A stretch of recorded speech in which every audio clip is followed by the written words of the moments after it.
we are talking about elections. I want to, in fact, now focus on something related to the elections itself, a new innovation which the Election Commission wants to, in fact, bring in as far as our voting is concerned.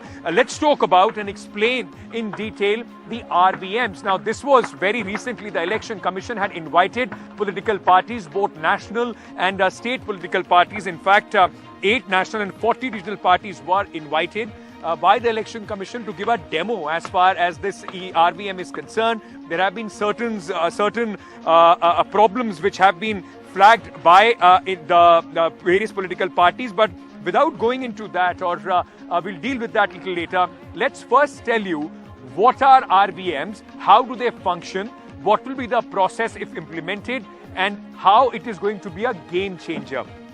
Because in a country as vast as India, ladies and gentlemen, there are many people, those who are working in other states. Elections might be happening in their states, and their voting card could be of the place where they belong from. And they are, in every election, not able to vote.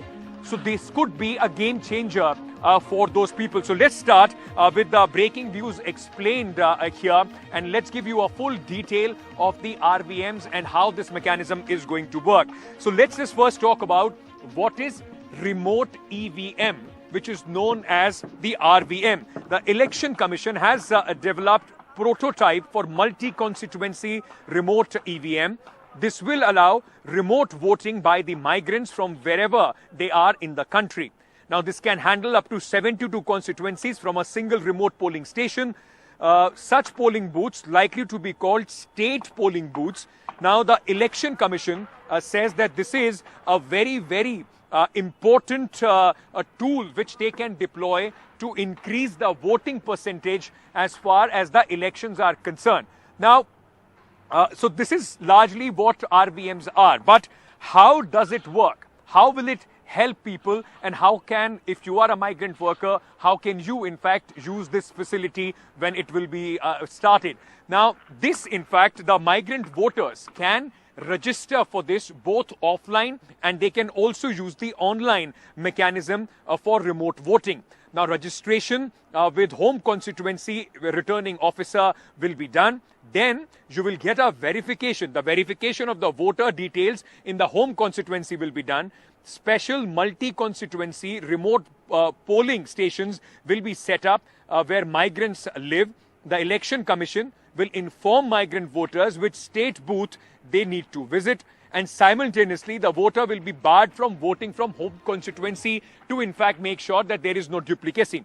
Now, the remote voting machine will offer the same voting experience as the EVMs. The RVM will have full security features of the EVMs. Dynamic ballot display board will be there instead of a regular printed paper slip, and dynamic display will show the list of candidates based on the constituency for which the migrant voter wants to vote for. This is how this entire process is going to work. Now, let me also take you a step further and tell you what will be the procedure and how, in fact, you would be eligible to vote for through an RVM. So what will happen? After you are done with your registration, after you have done the online or offline, in fact, registration with the home constituency, you will get a voter ID, a new ID, a migrant voter ID to say the least. Now, this ID will come with a barcode, which will be a unique identification barcode. Voters will then go to the relevant booth with ID. Polling booth will scan the voter details. Details of the candidates from voter constituency will then appear, and the voter will then be able to vote. After voting, the voter will also get a receipt. So you can go to your state, the polling booth, whichever will be told to you by the election,